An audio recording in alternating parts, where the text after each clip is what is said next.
Good morning, everyone. Before we formally start, let us have a prayer first. Let us bow our heads and feel the presence of God. In the name of the Father, and of the Son, and of the Holy Spirit. Amen. Lord, bless each and every student here as well as our teacher. As we embark on another day of learning, please give us clear minds and open hearts so we can grasp the knowledge and lessons set before us. Help us to be attentive and let your wisdom guide us in our studies. Amen. In the name of the Father, the Son, the Holy Spirit. Amen. All right, once again, good morning, everyone. How are you this morning? All right, I'm happy to hear that. So now, are you all excited to learn new lesson this morning? I see, I can feel the energy. So this morning, we will discuss financial literacy. So now, let us first define what is financial literacy. Next slide, please.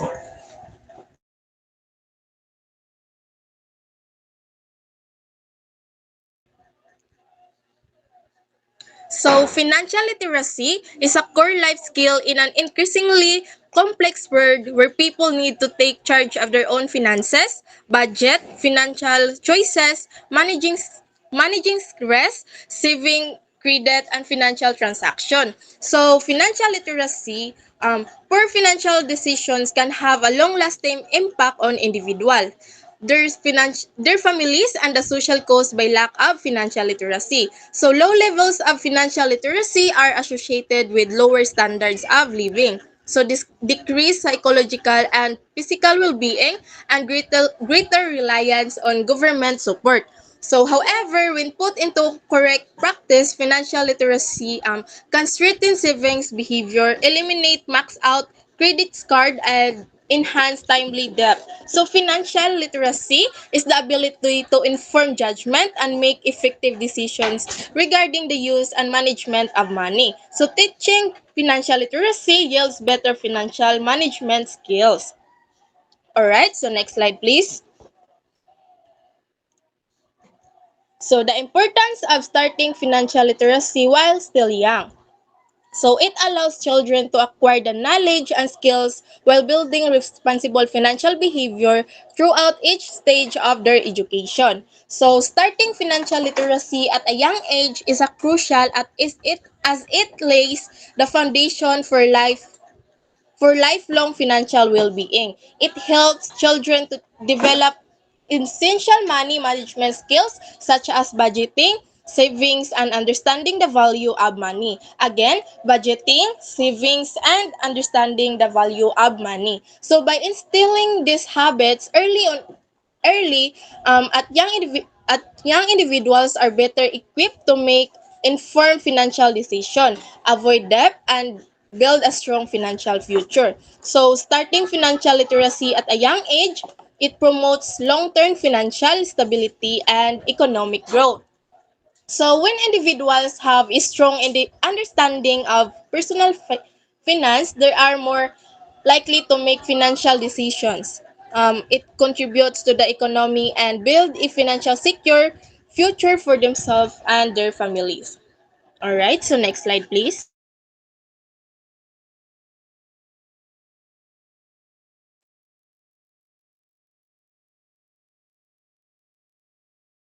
All right, so moving on, financial plan. As a comprehensive statement of individuals' long-term objectives for security and well-being and detailed savings and investment strategy for achieving the objectives. So, for us um, to have a better future, we should know how to plan a financial, how to save, how to budget, and how to spend the money properly. So, it is important to know how to plan a financial. All right, so next slide, please.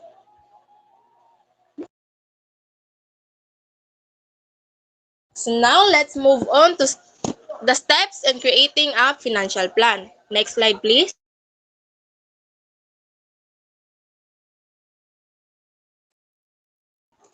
All right, so calculating net worth.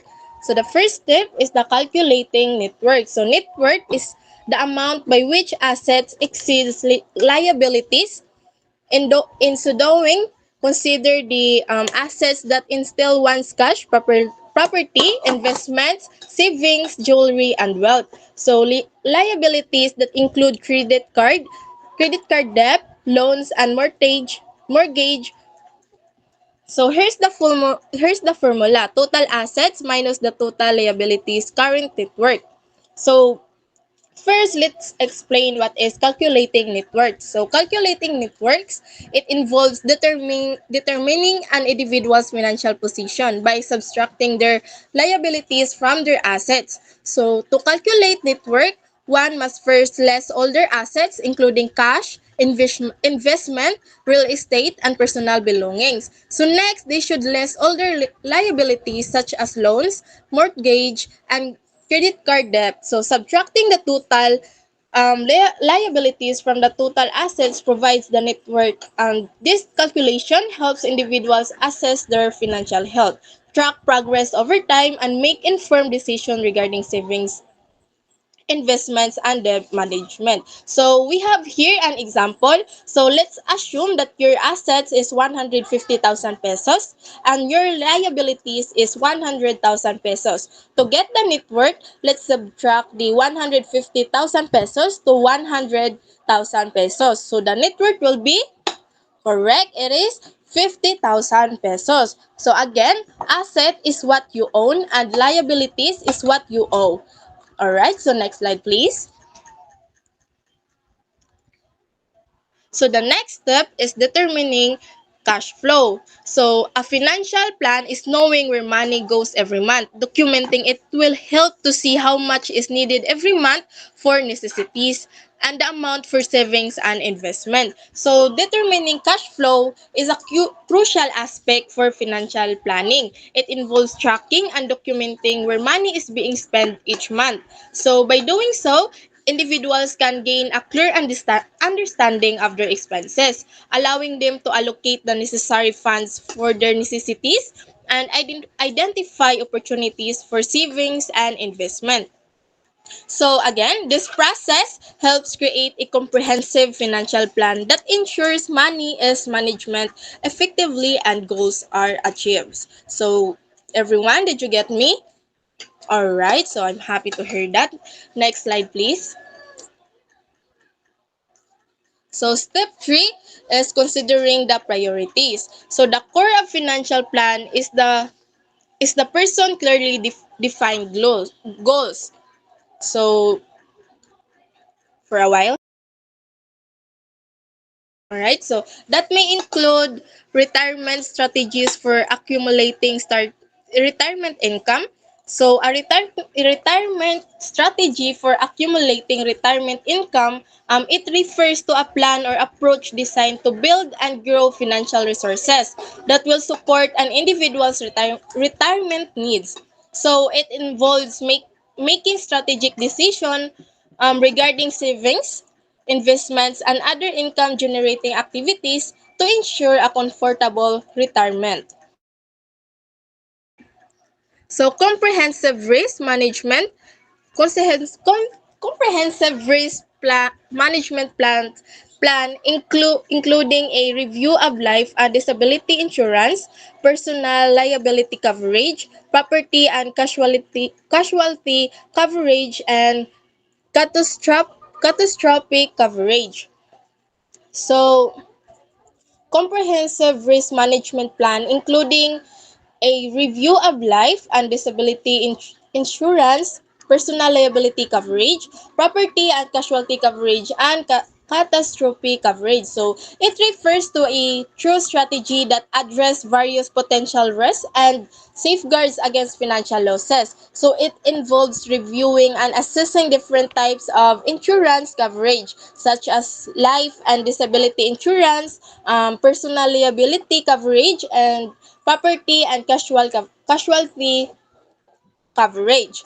So, by evaluating and ensuring adequate coverage in these areas, individuals can protect themselves and their assets from unexpected events and mitigate potential financial risk.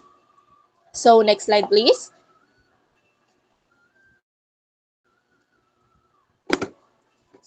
So, long-term investment plan based on a specific investment objectives and a personal risk tolerance profile. So, by assessing one's personal risk tolerance profile, which determines the level of risk an individual is comfortable with, an investment plan can be tailored to align with their preferences and help them to achieve their financial goals in the long run. Alright, so next is tax reduction strategy for minimizing taxes on personal income allowed by the tax code. So by implementing effective tax reduction strategies, individuals can optimize their financial situation and potentially keep more of their hand-earned income. So again, So again, by implementing effective tax reduction strategies, individuals can optimize their financial situation and potentially keep more of their hard-earned income. So next slide, please.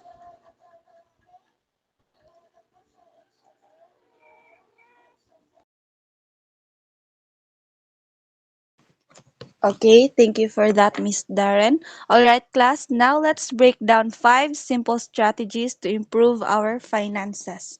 First, next slide, please. First is to identify your starting point. This means that you should start by figuring out your net worth.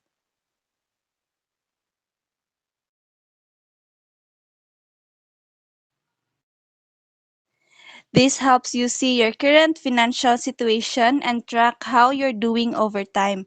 It prevents overspending on wants and ensures you're saving enough for your needs. Imagine you have 5,000 pesos to spend this month. By recognizing your needs like rent, groceries, and utilities totaling of 4,000 pesos, you ensure these essentials are covered first. This leaves you with 1,000 pesos for wants, such as going out with friends or buying a new gadget. If you didn't distinguish between needs and wants, you might overspend on non-essentials, leaving you short for crucial expenses and causing financial stress. So understanding your wants and needs help you strike a balance, making sure you meet your essential requirements while enjoying some extras responsibility.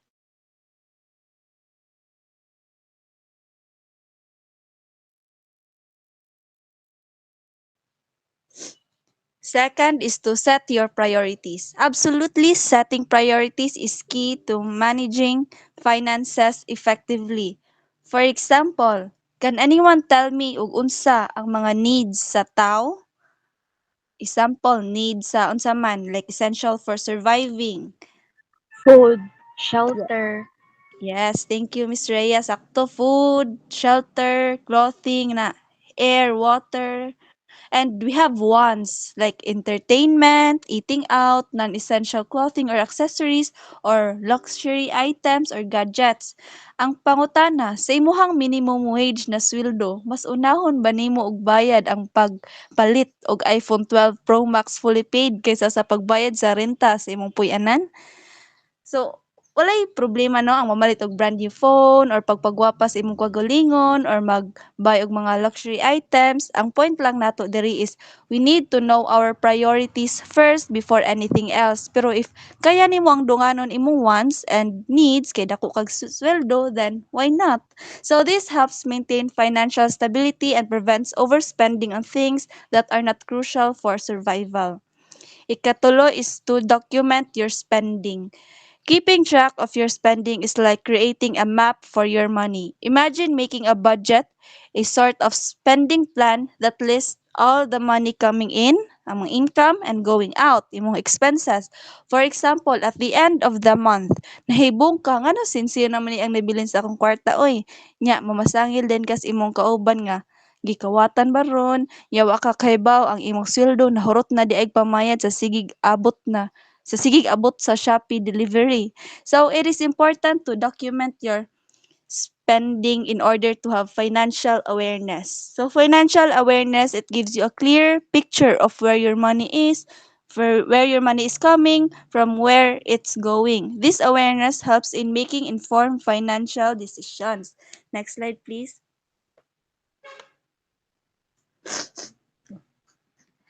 Lay down your debt. Unsa man ding debt? Utang. So, ang debt kay mo ni siya ang utang. And wala may problema if mangutang ka tungod for emergency purposes like na hospital akong kuan and need og down payment dito sa hospital kay di na maoperahan if di mabayaran simba ko or wala ra nay problema if mangutang usa ka para ibayad sa eskwelahan si mong anak or if need na jud kaayo nimo kay di man sad na malikayan if makahuam kag kwarta. It's just that ayaw lang sigihi or abusari ang tao na magpautang nimo. Because having debt costs you more money because of interest and fees that add up over time. This makes the total debt more expensive than what you originally borrowed. When a big part of your income goes to paying off debt, it slows down saving money. This delay can make it harder to reach important goals like buying a home or starting a business. Ikalima is to secure your financial future. Securing your financial future involves acknowledging the unpredictable nature of life, especially when it comes to retirement. Factors such as job loss, health issues, or the responsibility of caring for a loved one can unexpectedly lead to retirement. Understanding various retirement options becomes imperative in navigating these uncertainties. So di man nato matagna ang dagan sa panahon, wata kahibaw lipay-lipay ka karon pero if ugma, i-fire na ka sa imong manager. Mas nindot if imong mindset kay apilon pod ang imong future. Magtan-aw ka para sa mga umaabot na panahon. So next slide please. So moving on to financial goal planning and setting, there are three key areas in setting investment goals for consideration. Financial goal planning involves the strategic process of setting objectives, particularly vital in the realm of financial planning. Before delving into investments, it is crucial to establish personal financial goals. These goals serve as specific targets often aligned with future financial needs such as securing a comfortable retirement, funding a child's education, or facilitating a home purchase. In the context of setting investment goals, three key areas merit consideration. The first is the time horizon. Time horizon, which signifies when the money will be required. Notably, a longer time horizon allows for the consideration of riskier investments. This recognition underscores the importance of aligning investment strategies with a time frame associated with achieving financial goals.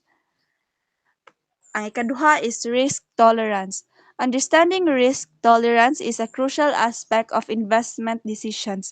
Investors vary in their willingness to accept risks, leading to two distinct groups, natay risk averse and risk takers. When we say risk averse, who prioritize avoiding large losses even if it means missing out on substantial gains, and the risk seekers who are more open to the potential for large losses in pursuit of significant gains. Interestingly, an individual's time horizon or the planned duration for holding investments plays a crucial in shaping their risk tolerance. Generally, those with a longer time horizon may be more inclined to tolerate higher level of risk. This is because they have more time to recover from potential losses and may be better positioned to benefit from the potential long-term rewards associated with riskier investments. Next slide, please. Next is liquidity needs. Liquidity in the financial context pertains to the speed at which an investment can be converted into cash or equivalent. The consideration of liquidity needs is crucial as it often influences the choice of investments to align with specific goals. Investors with high liquidity needs, meaning they may require access to cash relatively quickly, tend to opt for investments that can be easily converted into cash without significant loss of value. This could include assets like stocks or bonds that can be sold on short notice. Conversely, those with lower liquidity needs may be more inclined to explore less liquid investments such as real estate or certain long term bonds, which may offer potentially higher returns but might take longer to convert into cash. So, in essence, understanding liquidity needs is integral in designing an investment strategy that not only aligns with financial goals but also ensures the necessary flexibility to access funds when needed. Sa sunod is investment goals, growth, income, and stability. So what so when setting investment goals like growing your money, generating income, or maintaining stability, it's important to consider factors such as time horizon, risk tolerance, and liquidity needs because once you figure out how these factors align with your goals, it's time to think about how investments can help achieve them. First, we have is growth. This is about making your money grow over time. It's like the value of your investment increasing, also known as capital appreciation. Ikaduha, ang income. Some investments pay you regularly, either in interest or dividends. This is like getting money back periodically, which you can either spend or reinvest to increase your overall investment. Ikatulo is stability or also known as capital preservation. This is about protecting your initial investment. It's like ensuring that even if there are fluctuations in the market, you don't lose the money you initially put in.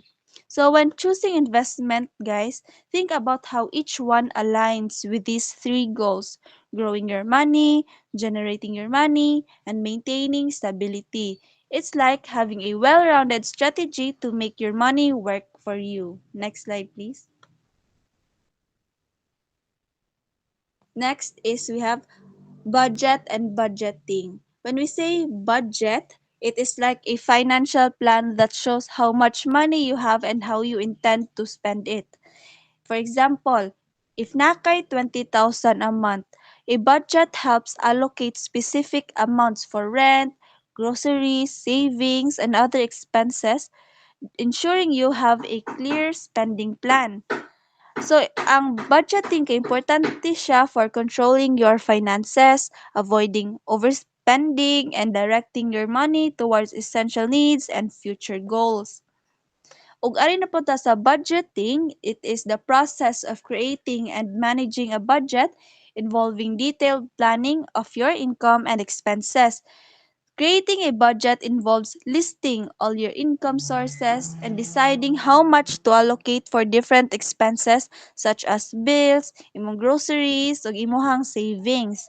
So budgeting is important or is essential for financial discipline, helping you make informed decisions, prioritize spending, and work towards achieving your financial goals with a clear and organized approach. So that is all for my part. Any questions, guys, before proceeding to the next reporter? None? Okay, thank you. Now let's have Miss Liamado to continue the discussion. Thank you. So, thank you so much, Miss Revelo, for that informative discussion. Now, let's move forward to the 7 steps to good budgeting. Next slide, please. So, the first step is set realistic goals. So, goals for the money that will help make smart spending choices upon deciding on what is important. So, for example, I want to buy the new iPhone. So, after analyzing my allowance, I realized na unrealistic kayo siya kay unrealistic kayo siya kay in order for me to have or to achieve this goal, I need to save 80% of my allowance, which is very unrealistic kay sa pagkaon pa lang daan mo take na og 50% sa allowance. Alangan naman sa dili ka mukaon well kanang gaskwela. So lisod jud kaayo. So even after how many months dili Japan na nako ma-achieve nga goals. So we need to set realistic goals nga achievable and measurable. So in setting realistic goals in budgeting involves establishing financial targets that align with your allowance, expenses, and long-term objectives. So kaning realistic goals kay achievable ni siya again within sa ato ang means. So we just need to know on what is important na need na to spend sa ato ang money.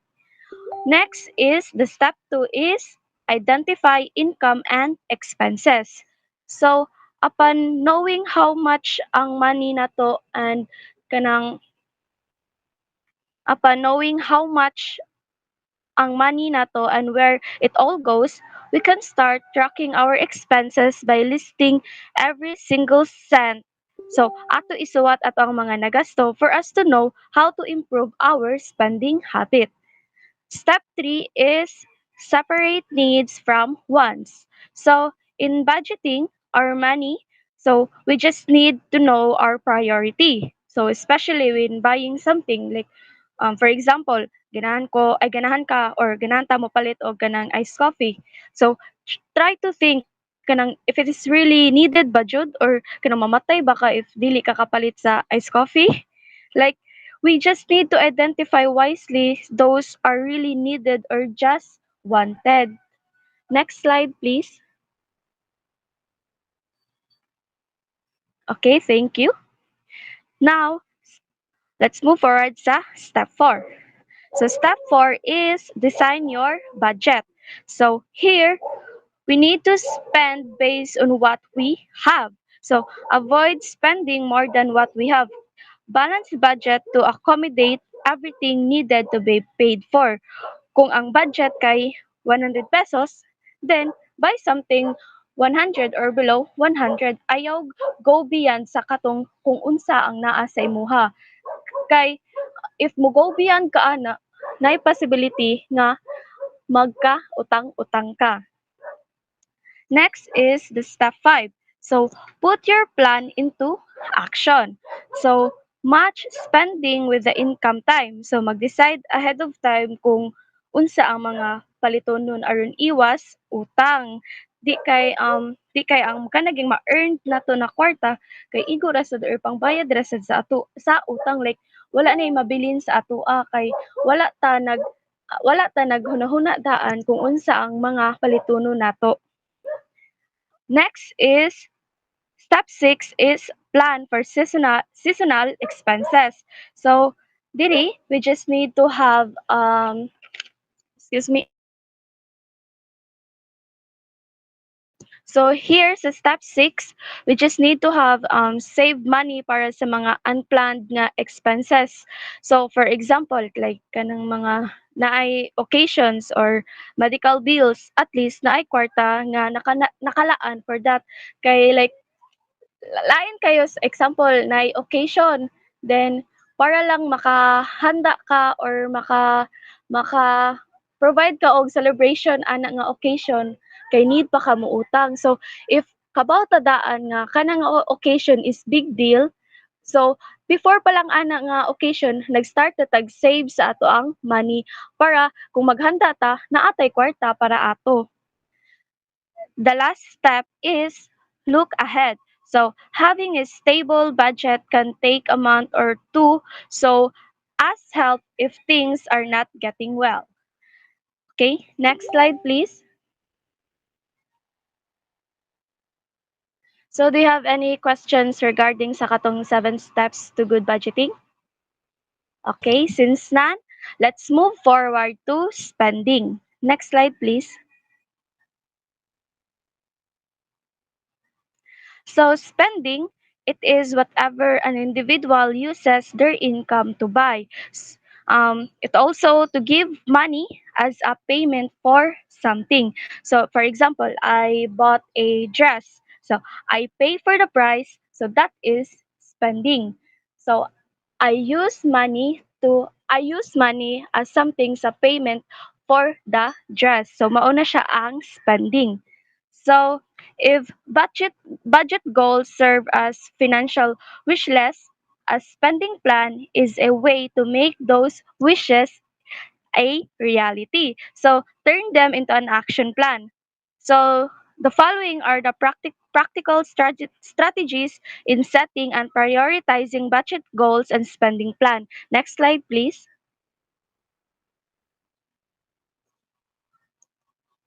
So these are the 7 strategies. First is start by listing your goals. So setting budget goals requires discussion for future needs and dreams with the family. So ang mga goals should be beneficial with the family members, or the goals is for the goodness of the family. Next is divide your goals according to how long it will take to meet each goals. So, i-classify ang budget into 3 categories. Short term, first category is short term goals. Kani siya less than a year ni siya nga ma-achieve. The second category is medium term goals. Kani siya 1 to 5 years ni siya ma-achieve, while the last category, the third category is long-term goals. Kani siya more than 5 years ni siya ma-achieve. Unsa galito ang 3 categories? Short-term goals, medium-term goals, and long-term goals. Okay. So, short-term goals are usually kaning mga dali ra na needs o wants. Ang medium term goals is kaning unsa ang gusto ninyo ma-achieve sa imong family during the next 5 years. And lastly, the long term goals is for the future na jud, like kanang pagplan sa retirement, mga inana. Next is estimate the cost of each goal and find out how much it costs. So, before assigning priority to goals, needs na to mailhan or ma-determine kung pila ang cost sa each goal, para if ever nga kanang naay need i-sacrifice na goal, kay ma-sacrifice sad nato in order to achieve sa katong mas bigger nga goal. Next is future cost. So to calculate the future cost of the goals, we just need sad nga ma-determine ang rate gali of inflation applied to each particular goal. Next is calculate how much you need to set aside each period. So since kabaw naman ta pila ang cost sa each nga goal, now we just need to determine pila ato ang is-save para ma-meet na tanan goal. Next is prioritize your goals. So again, we just need to be clear and determined. We just need to prioritize all goals, kay it can be served pod as a guide for us in decision making. So if kabauta kung unsa ang need na to i-prioritize sa atong goals, like unsa ang mas beneficial sa atoa or mas dako og tabang sa atoa if ever ang kana siya nga goal kay ma-achieve. Next is the last is create a schedule for meeting your goals. So, ilay down na to all the goals according to priority, kuyog sa amount nga needed, kuyog sa amount nga money nga needed ato, the time, and it will be the time and also the installment needed to meet the goals. Next slide, please. So, do you have any questions regarding sa katong strategies? Okay, since none, let's move forward sa investment and investing. Next slide, please.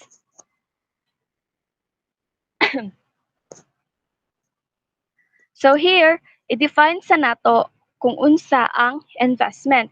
So investment is an asset or item acquired with the goal of generating income or appreciation over time.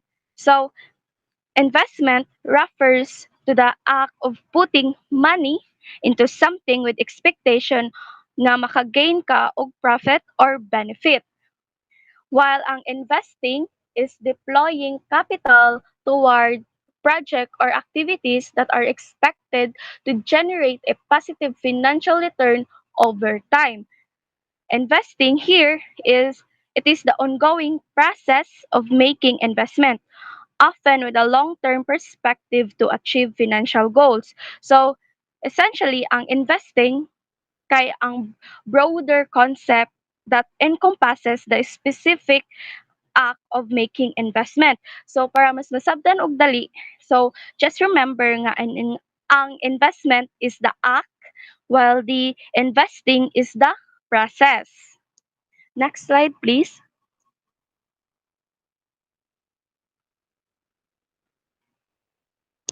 So there are many ways nga you can invest your money, but consider these four aspects. First is the time horizon. So you just need to answer the question nga kanang how long will you invest the money? Hantod kanus aman ka mag-invest sa kwarta. Next is expectation return. So here, the question nga need nato ma-answer is how much money do you expect in return in your do you expect in your investment to earn each year? So pila man ang imong gi-expect nga madawat nimo in return each year. The third one is risk tolerance. So here, ang question is how much is your investment are you willing to lose in the short term in order to earn more in the long term? Natakol na ni siya ni Miss Revelo. So kani, ready ba ka mo take sa risk na your investment may not be returned like dali gali like or it will be returned after a long year. So ready ba ka mo take sa risk nga naay possibility nga ang imong kwarta nga imong gi-invest kay dili nimo makuha balik like malugi ka or naisay or ready ba ka mo take sa risk nga naay possibility nga ang imo ang investment kay makuha pa nimo after a long year. Last is the investment time. So kani ang question ani is what type of investment interests you? So unsa man nga investment ang imong kuhaon? Mao na siya. Okay? Next slide please.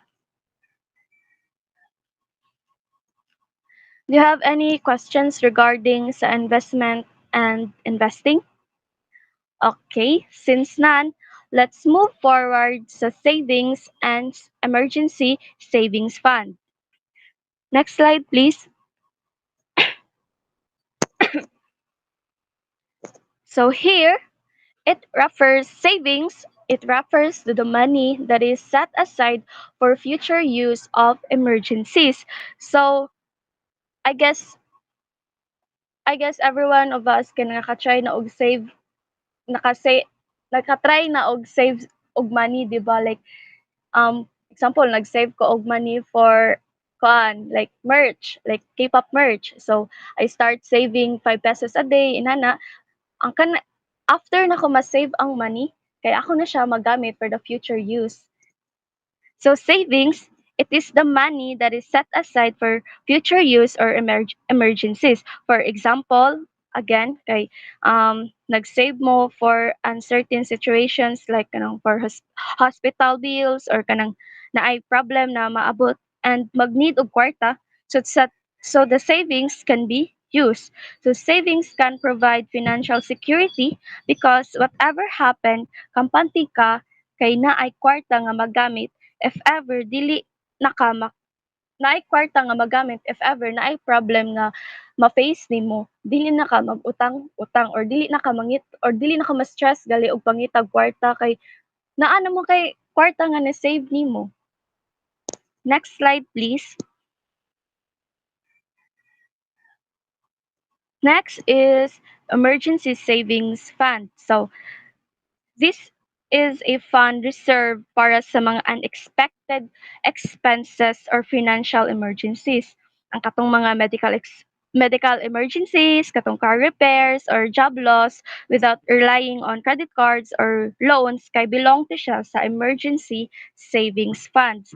So here, it is recommended na naay 3 to 6 months worth of living expenses ang ato ang emergency savings fund para di jud ta magkulang og kwarta if ever mag-need ta ato.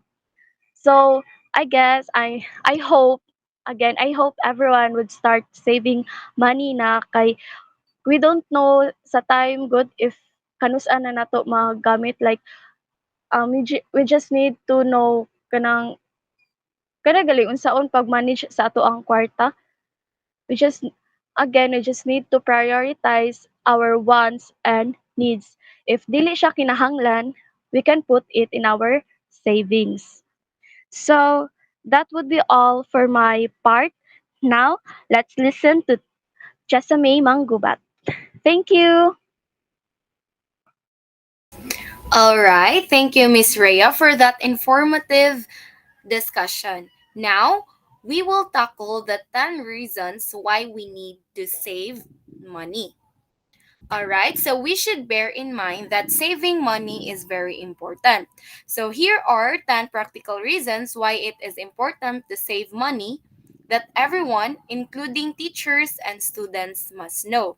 So because we are all students aiming to have a successful future, ato ni siyang tagaan og tubag as usa ka estudyante why we need to save money and also if madako nata. So first up, we need to save money in order for us to become financially independent. So, financial independence means not relying solely on your paycheck. Saving money creates a safety net that allows you to live comfortably without depending on a fixed income. So, for example, if unexpected expenses arise, having savings ensures you don't stress about making ends meeting until the next paycheck.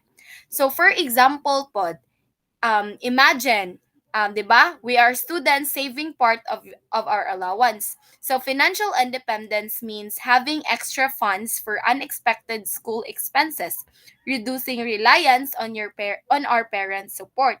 So for example, when a surprise project comes up, your savings cover the additional materials you need without stressing your parents for extra money.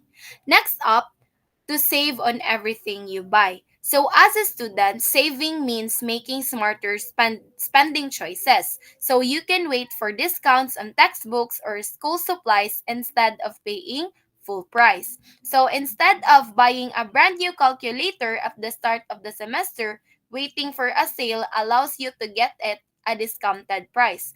So if in the future pod, so savings empower us to make wise purchasing decisions. We can take advantage of sales and discounts, avoiding unnecessary credit card expenses. So, for example, instead of impulsively buying an item at full price, we just wait for a sale, saving money and making a more economical choice. Next up, we need to save money in order for us to buy a home or a car in the future, right? So saving plays a vital role in major purchases like homes or cars. Whether for the entire amount or a down payment, having savings opens doors to better deals and lower interest rates. So for example, you can secure a home during a promotional deal, utilizing your savings for a down payment and enjoying a more reasonable mortgage. Number four, to prepare for the future. It is very important because saving instills confidence to face the unknowns of the future. It acts as a financial buffer, allowing you to approach life with assurance. So, with savings, you are better prepared to handle life changes such as career shifts, starting a family, or unexpected health expenses. Number five, to get out of debt. So, saving money is a crucial step in breaking free from debt.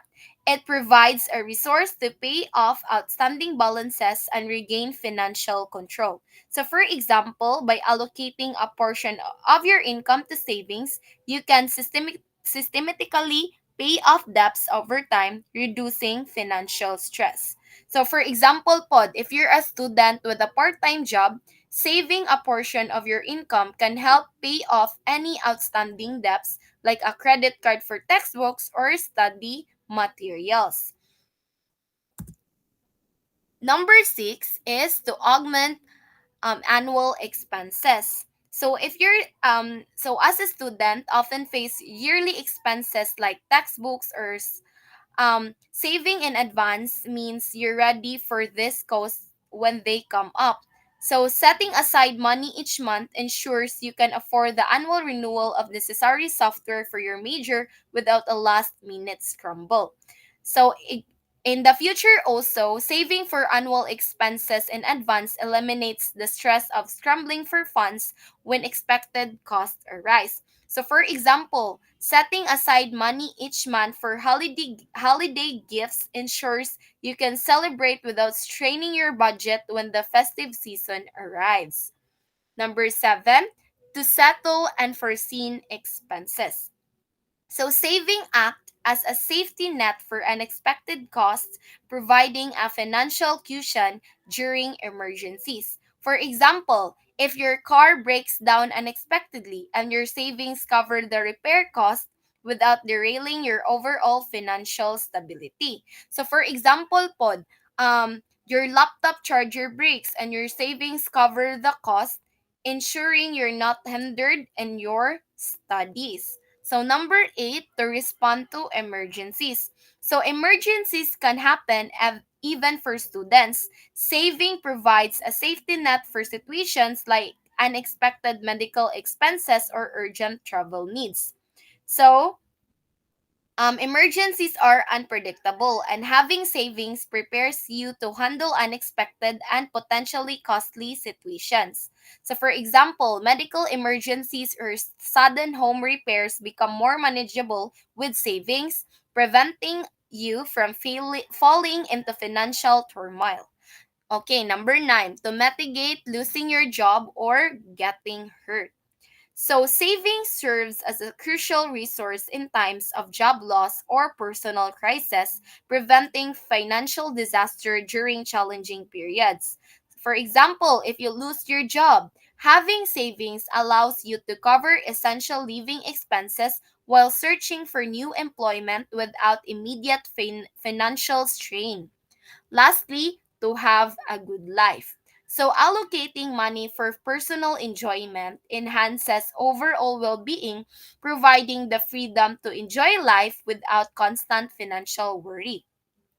So, for example, if you plan a vacation, um, when you plan a vacation or indulging in a hobby becomes stress free when you've saved for these moments, contributing to a higher quality of life.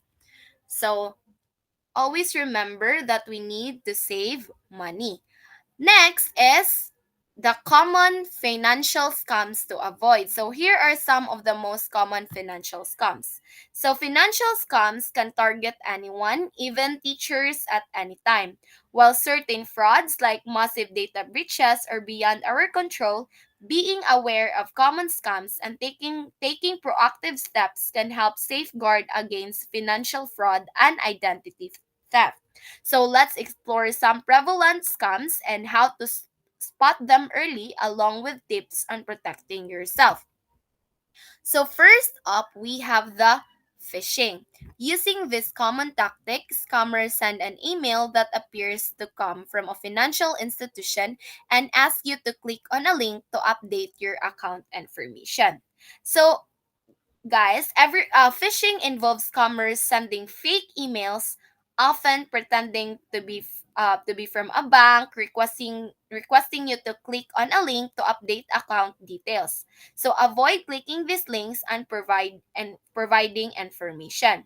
So for example, if you receive an email from your bank claiming there's an issue with your account, instead of clicking the link, you visit the official bank website and contact customer service to verify.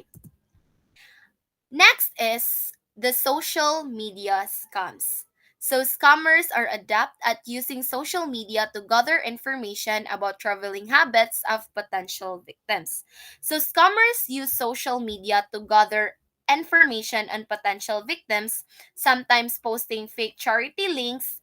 So, be cautious about sharing personal details online, especially travel plans. So for example, when you post vacation plans on social media and later you get a message asking for a charity donation, instead of clicking the link, you verify the legitimacy of the charity through official channels. Next up, we have the phone scams. So another prevalent tactic is scamming phone calls. So scammers impersonate government agencies or law enforcement using scare tactics to get personal information. So legitimate agencies won't ask for money over the phone. So always remember that. So for example, you get a call supposedly from the tax department claiming you owe money. Instead of providing info, you look up the official contact for the department and verify the call. Next up is stolen credit card numbers. So there are numerous ways that scammers can obtain your credit card information, including phishing and hacking. So scammers can steal credit card information through hacking, phishing, or skimming devices on ATMs. So always check for suspicious devices before swiping your card. For example, you notice a strange looking card reader on an ATM. Instead of using it, you go to another ATM and report the suspicious device. Lastly, we have the identity theft. So, depending on the amount of information a scammer is able to obtain, identity theft may extend beyond unauthorized charges on a debit or credit card. So, identity theft goes beyond unauthorized card charges. So, if scammers get crucial information like your social security number, they can open new accounts in your name. So, be careful with your info you share. And if scammers get your personal details, they might open accounts without you knowing. So, instead of providing it, you will double check the sender's legitimacy and report the suspicious email. So always remember that being vigilant and informed can significantly reduce the risk of falling victim to financial scams. So by understanding these common tactics and adapting protective measures, you can better shield yourself from potential fraud and ensure your financial well-being. So maong dapat tang mag-amping kanunay sama sa pag-amping nato sa atong kaugalingon sa sayop nga tawo. Okay? So now, we will tackle the 10 tips to avoid common financial scams. So, every year, fraud cases are getting worse, leaving countless victims in trouble and danger through data breaches, identity theft, and online scams. Unfortunately, new and improved technology only gives fraudsters an edge, making it easier than ever for scam artists to nab financial data from unsuspecting consumers. So, in today's world, scams are everywhere, and it is very important to protect ourselves, especially when it comes to money. So, at this juncture, this guide will give us 10 straightforward tips to avoid falling victim to common financial scams. Let us all keep our money safe and make sure that it will be used in good things. So, number one, never wire money to a stranger. So, don't send money to people you don't know. So, if you get a message from someone you don't recognize asking for money urgently, be cautious. We need to check with someone we trust before sending anything. Because, as what we can observe nowadays, there are a lot of scammers. They multiply and multiply because they are confident enough to ask money to people who have good heart. They took it as an advantage. That's why we need to be careful who we send money with. Second, don't give out financial information. So keep your money or financial information to yourself, just like we keep our Facebook password for ourselves. So, for example, if someone you don't know contacts you asking for your bank details, let's be suspicious because real businesses won't randomly ask for our sensitive information, so we need to be mindful all the time. Next up is never click on hyperlinks in emails. So avoid clicking on strange links. So if you get an email from someone you don't know telling you to click a link, just delete the email. It could be a trick to steal your information. That's why it is very important also to be good in using technology, especially when we use different digital medias. Number four, use difficult passwords. So make strong passwords like tough locks for your online accounts. So instead of using simple passwords like kanang 143, I love you, create a stronger one like password 2023 and use different passwords for different accounts. It is very crucial that we secure our accounts.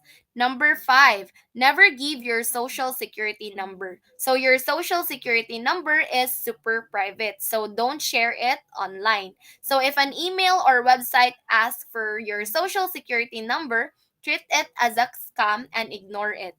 Legit places won't ask for it that way. Next up is install antivirus and spyware protection.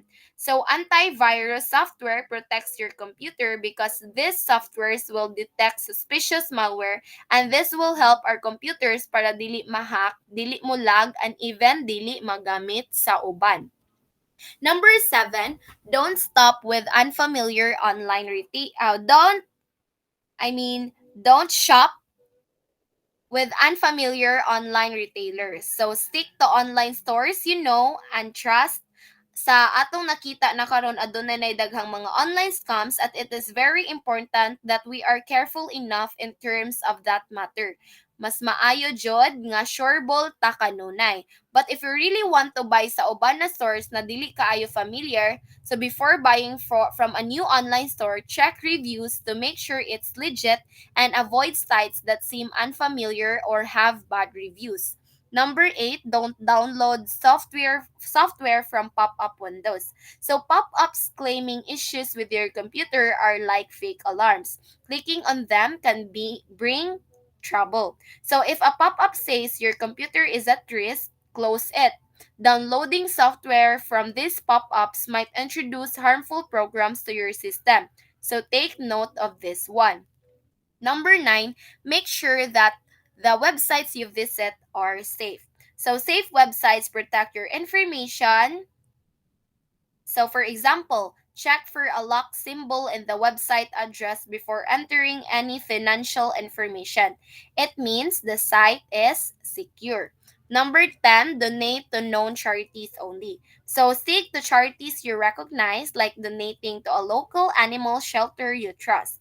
For example, if you get a call or email asking for donations, research the charity first because scammers often create fake charities to steal personal information. Sa karong panahon na daghan na jud kay mga tawo nga mang scam, that is why we need to be careful all the time. So by following these easy steps or easy tips, you can protect your money from scams. So stay alert, be careful, and keep your hard-earned money safe from tricky frauds. Okay, that's it from my part. So now let me call on Miss Nicole for continuing the report. Take it away, Miss Nicole. So thank you, Jessa. So since you already know what are common financial scams to avoid and tips to avoid financial scams, now let us delve into what are the financial scams among students. So students can be susceptible to different financial scams and fraud. And learning how to engage finances and being aware of financial scams are skills that every student should master. So as college students, no kanang managing our finances is already a challenge, and falling victim to scams can make it even tougher. So here are the following common financial scams that students should watch out for and learn to protect one's identity and finances. So next slide, please. So thank you. So we have here fake scholarships, diploma mills, online book scams, and credit card scams. So let's start with the fake scholarships. Next slide, please. Thank you. So fake scholarships, while it is beneficial for students to apply for as many scholarships, it is important to become aware of related scams and frauds. Students should thoroughly check scholarship sources before applying to verify legitimacy. So never ever apply for a scholarship that asks for money in return. So again, when it comes to scholarships, the key is to be cautious. Imagine no, you find an incredible scholarship online, but they ask for a fee to apply. That itself is a red flag already, because legitimate scholarships don't require money upfront. So always verify the legitimacy of scholarship sources to avoid falling for scams. Kaya di ba when we say scholarships, mas sila pa ang mo-provide or mohatag og money sa mga students for our tuition fees, mga allowances, and all that. So if it is the other way around, it's a big no-no, Jude. So next slide, please. Thank you. So we have here is diploma mills. So there are schools that offer fake degrees and diplomas in exchange for a fee. So check from government education agencies the prospective school to enroll in if it is government recognized, legitimate, or accredited. So some schools offer degrees for a fee, but we should always be careful. So if naamoy nabawaan nga mo enroll, before enrolling, you must check, Jude, if the school is recognized and legit. Kaya there are people out there nga nagtuo nga they found a shortcut to a degree but ended up with a diploma from a non-accredited school. So we must stick to recognized institutions to avoid regrets later. So third, next slide please. We have online book scams. So while students often go for the best deals on textbooks online, scammers can use this opportunity to get students' credit card information. So when in buying anything online, be sure to do it on a credible site. So kita students, if mahal ang physical book, ang atong go-to jud kay ang online or soft copy. Kay who wouldn't love a good deal on textbooks, right? But scammers do too. So if you buy from untrustworthy websites, scammers may take advantage of this by trying to obtain your credit card information. Hence, protect yourself by only buying from credible and well-known websites when making online purchases. So lastly, we have, next slide please. Thank you. We have credit card scams. So oftentimes, credit card companies go to school campuses to convince students to fill out card applications. Scammers may also grab this chance to steal students' information. That is why it is important to visit a local credit card union or bank for credit card application. And sa mga naay mga kanang credit card diha, especially sa mga working students, regularly check the credit card statement, and once there are any unrecognized charges, contact your banking institution immediately. So kita students no kanang wants to open up a bank account. So ang mga credit card companies often visit campuses promoting their services. So while convenient, just be cautious when providing personal information. Scammers might exploit these opportunities to steal your data. So instead kanang filling out applications on campuses, just visit local credit union bank or kanang sa mga duol nga mga local banks sa inyo ha. So those are the 4 financial scams among students. So do you have any questions? All right. So now let us move on to insurance and taxes. So next slide please. Thank you. Next slide. Thank you. So insurance is a contract in the form of a policy between the policyholder and the insurance company, whereby the company agrees to compensate for any financial loss from specific insured events. So in exchange for the financial protection offered, policyholder agrees to pay certain sum of money known as premiums to the insurance company. So I guess everyone is familiar with the word insurance, no? But again, insurance is a financial arrangement between an individual or entity and an insurance company. So this arrangement is formalized through a contract known as an insurance policy. So the primary purpose of insurance is to provide financial protection against the risk of certain events that could result in a financial loss for the policy holder. So to fully understand or to comprehend fully, here's a breakdown of key elements in an insurance. So next slide, please. Thank you. So the policy holder kanang is the individual, organization, or the entity that purchases the insurance policy is referred to as the policy holder. So if kita mo purchase of insurance, we are called as the policy holder. And next, we have the insurance company, or also known as the insurer, and is the entity that issues the insurance policy, and they are the one who assumes the financial risk and obligation to compensate the policyholder for covered losses. And the insurance policy is the formal written contract that outlines the terms and condition of the insurance coverage. It specifies the types of risk or events covered, the limits of coverage, and any exclusion. So exclusions are lists of specific events, circumstances, or risks that are not covered by the insurance policy. So under diri makita nimo ang mga benefits unsa nga benefits sa mga insurance nga gusto nimo i-purchase or mga terms and conditions under ana nga insurance. And the premiums, the policyholder agrees to make regular payments known as the premiums. Premiums are typically paid on a monthly or annual basis and represent the cost of the insurance coverage. So the amount of premiums is determined by the various factors such as the level of coverage. So ang ato ang gibayad, which is the premiums, dili ta pwede mo ingon nga ay kanila akong bayaran kay kanang mas barato or ganahan ko ani niya kay sa mga benefits nga under ani niya. So dili na siya pwede. So again, the amount of premiums is determined by various factors such as the level of coverage, the type of insurance, the policyholder's risk profile, and the other relevant considerations. So later on, we'll talk more about that one. So next slide, please. Thank you.